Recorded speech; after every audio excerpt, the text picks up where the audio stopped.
Good morning, everyone. It's James. I'm back with your big bro. Excuse me. I'm back with your amazing race and survivor recaps for this past week.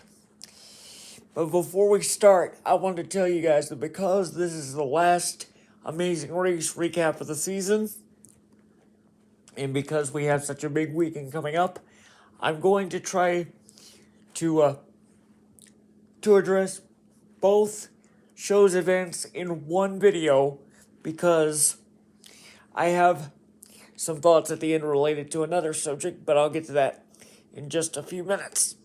But first, why don't we start this time with Amazing Race? Because, as you know, last night was the season 38 finale. And man, oh man, as many of you know, they left us on a cliffhanger last week because we saw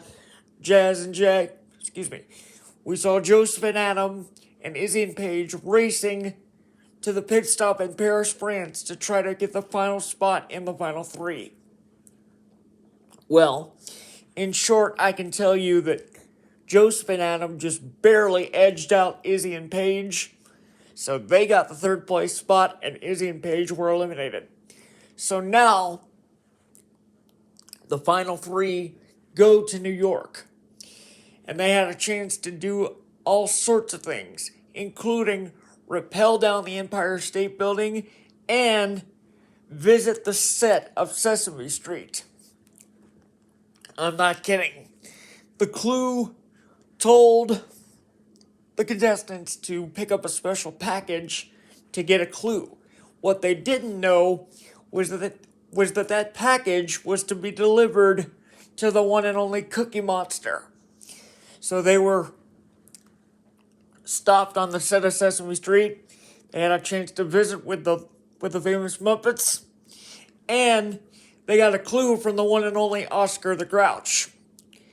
So after all that, and some other pit stops, if you will, along the way, the final clue came down to basically solving a crossword puzzle to try to connect all the countries they went on the European adventure. So it's really a memory game. Next thing you know, Jazz and Jag get the final clue first, and they're told the finish line is at Yankee Stadium. So the first team to get there wins the million. And as expected, Jazz and Jag won their 7th consecutive leg, thus winning the $1 million prize and the Amazing Race Season 38. So congratulations to Jazz and Jag. I hope they enjoy it in good health. Now, on to Survivor. As you know, we're down to the final 6. So this is probably the most critical week yet, because whoever survives this tribal council moves on to the final episode. So we start off with a reward challenge. It's basically a 3-stage challenge. The idea is to get through a high step and some other obstacles to claim some bags. And inside those bags is a color-coded bag that you have to land on a very high target. But you have to get your color. That's the key. Next thing you know, Savannah wins reward and chooses Rizzo and Soph to join her at the sanctuary for a Mexican feast, along with letters from home, and they get to stay overnight. So that's a big plus. Then, the next day, we get to the immunity challenge. Basically, the goal here is to balance a ball on a beam for as long as you can. So another mind over matter themed challenge. So after a fierce battle, it comes down to Savannah versus Soph yet again, and Savannah comes out victorious. So at this point, everybody thinks that Soph is going home. However, we knew that someone had some advantages. We knew that Stephen had the power to block somebody's vote. And we knew that someone had the knowledge is power advantage, but we didn't really know who. So we get to tribal council, and it's revealed to the tribe that Soph has actually been hiding the knowledge is power advantage. So she asks Stephen if he has an advantage, but what she didn't know was that he had already used it. So she asked him if he has an advantage, and he said no. So that meant that Soph's advantage becomes useless. So the vote goes on like this. The vote is basically 3-2. Because what the tribe didn't know was that Stephen had actually blocked Savannah's vote before this tribal. So we had only 5 votes. And right before the vote was revealed, Rizzo decided to play the real Hidden Immunity Idol and therefore saved himself. So now we're all wondering who's going home. Next thing you know, the vote's revealed, and by a vote of 3-1, Stephen was blindsided, and he's become the most recent member of the jury. So the tribe flipped, and Stephen was sent packing. So now we head into the finale episode.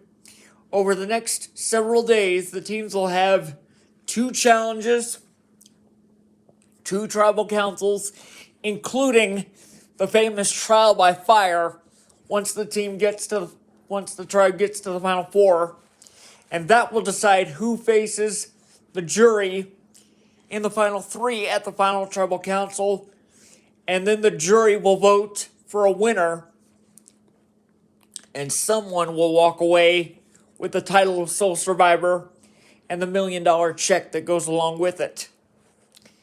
So tune in next week, next Wednesday, to CBS for the finale and the live after show.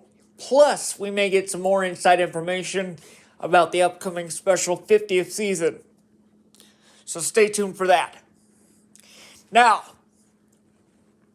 on a side note, I mentioned to you guys earlier this week that there would be no SmackDown watch along this week because I have prior obligations. But I do have a personal note that I want to pass along real quick. And this is directed towards WWE, particularly John Cena. Because as many of you know, this weekend is John Cena's final match. December 13, Saturday night's main event.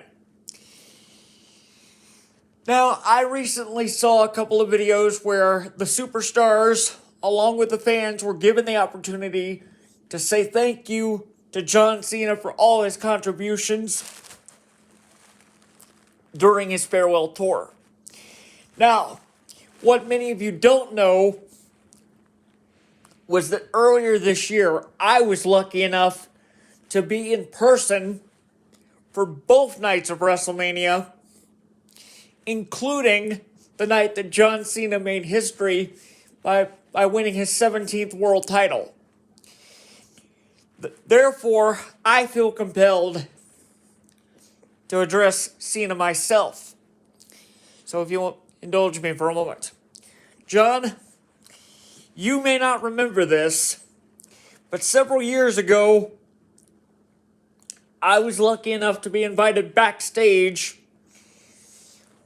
with some friends of mine to catering at a Raw live event in my hometown and meet some of the roster at the time, including yourself.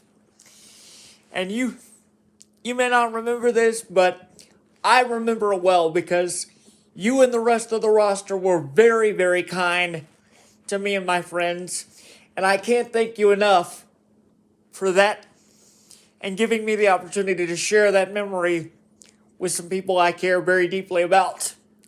Because that just goes to show what kind of human beings the wrestlers of the WWE really are outside the ring.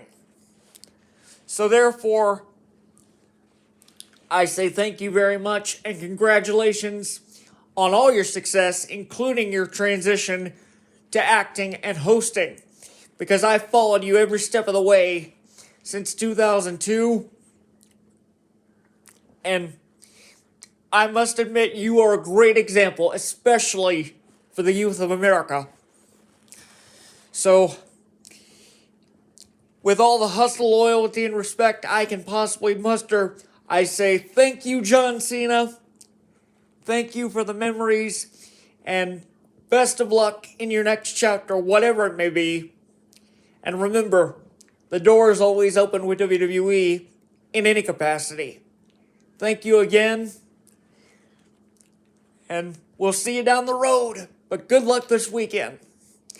But that being said, stay tuned this weekend because I may be able to do some side commentary along with some other events that are going on throughout the day. We may not, we'll see, but it all depends on what happens. But just a friendly reminder, you can catch Saturday night's main event streaming this weekend on Peacock at 8 p.m.